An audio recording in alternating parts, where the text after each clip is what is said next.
The honored society became Cosa Nostra with the guidance of its American brothers. Drug trafficking was still not the most lucrative activity of the Mafia.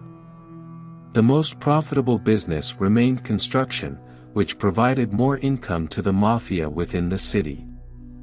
Therefore, important Mafia families living in the suburbs and around Palermo formed an alliance and launched a war against their city-based colleagues. In 1962 and 1963, they blew up several cars and replaced the traditional shotgun known as Lupra with modern and more deadly Kalashnikov rifles. In 1963, a bomb placed to kill Salvatore Greco, the leader of the Mafia in a residential complex, unexpectedly exploded and killed 7 police officers. This massacre forced the Italian government to take action against these groups. The government broke its silence to calm public opinion and dispatched large police and military units to Sicily to maintain the government's reputation. A parliamentary commission was formed to investigate the Mafia.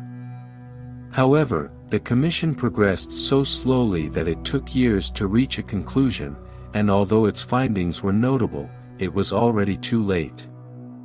By then, Cosa Nostra had fundamentally changed its way of operating. Internal conflicts. The Sicilian Mafia had to wait until the late 1970s for drug trafficking to become a lucrative business slowly. The internal conflicts of 1963 to 1962 had weakened the organization greatly. Many important members of the Mafia groups had fled abroad, and those who remained had to endure constant police pressure after the senseless bombing of 1963.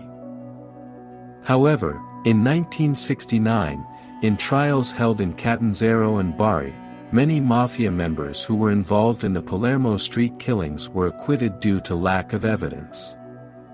At the same time, in the United States, the Nixon administration launched the war on drugs and managed to shut down Italian processing laboratories.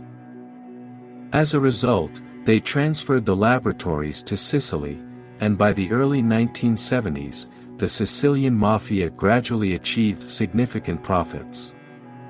They now controlled almost all stages of the drug trafficking business, from importing heroin to processing and exporting it to the United States. The Sicilians suddenly obtained a massive amount of money that they had never seen before. Killing and violence.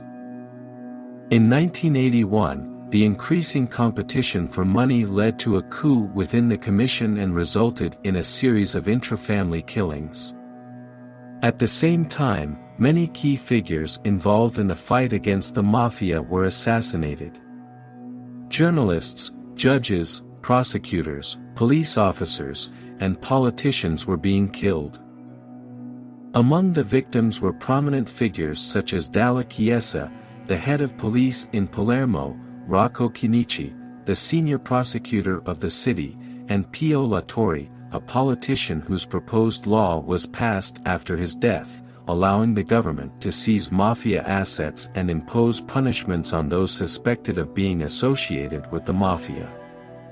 In 1982, the Italian government finally declared membership in the Mafia to be a crime after 140 years since its formation. Collaboration. The only remaining tool against the Mafia was collaboration with the law and breaking the code of silence. At that time, after Rocco Chinichi's death, an anti-Mafia group formed in Palermo, consisting of a few trusted prosecutors who exchanged and coordinated information with each other. Now the Cosa Nostra structure was confronted with a legal structure. As a result of this unprecedented phenomenon of cooperation, which Buscetta initiated and 2 others continued, the trial of the big bosses of the Mafia became possible. The trial began in 1986 and ended in 1992 with the sentencing of the defendants to life imprisonment. However, a scandal also occurred during the trial. When Antonino Capannetto's term as head of the Anti-Mafia Directorate came to an end, the Administrative Council, which was officially independent of the executive power but in practice heavily influenced by political parties, decided not to appoint Giovanni Falcone as his successor. Instead, they appointed another judge who had no experience in fighting the mafia. As a result, the anti-mafia group collapsed shortly afterward. To make up for this major embarrassment, the Italian government created a new position in Rome for coordinating the fight against organized crime. The Court of Appeals in Rome confirmed the initial verdict of the Palermo court issued in 1987 and thus rejected the appeal in 1991. As a result, the judicial system confirmed Buscetta's documents showing that Cosa Nostra had an oligarchic structure governed by a commission that controlled its operations. Consequences of the mass trial. The remaining leaders of Cosa Nostra who were still at large tried to exert influence over the trial but failed. They sought the help of Salvo Lima, a Sicilian politician, and asked him to intervene in the proceedings, but he paid the price with his life. Lima was assassinated in March 1992, just 2 weeks after the sentencing.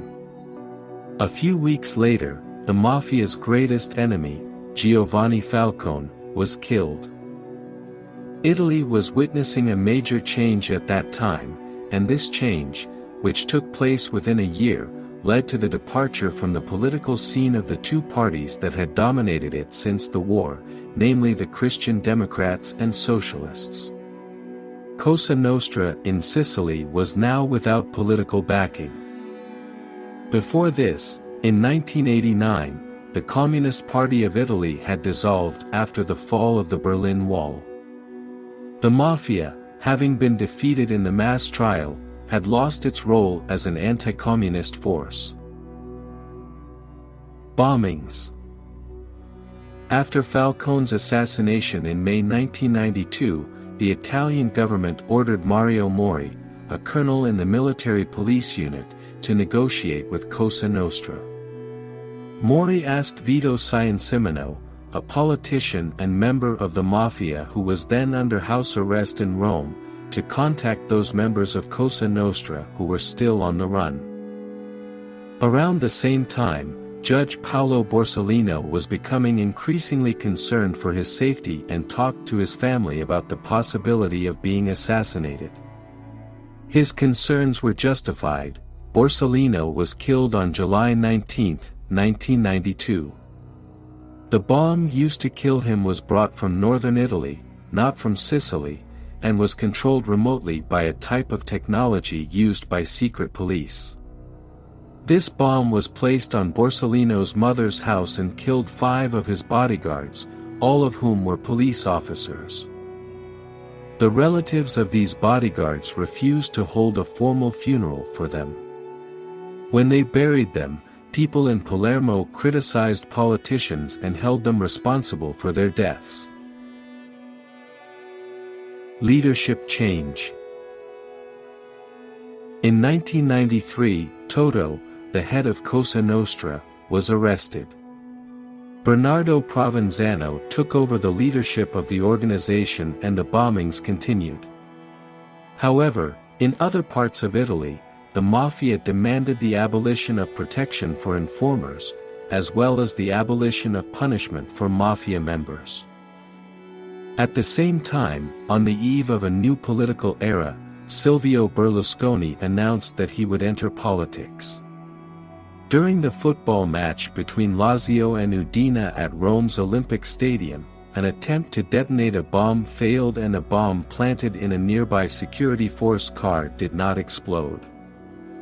After this failure, Cosa Nostra changed its strategy and from that time on Italian media have paid little attention to the Mafia and only mention its military branch in news reports.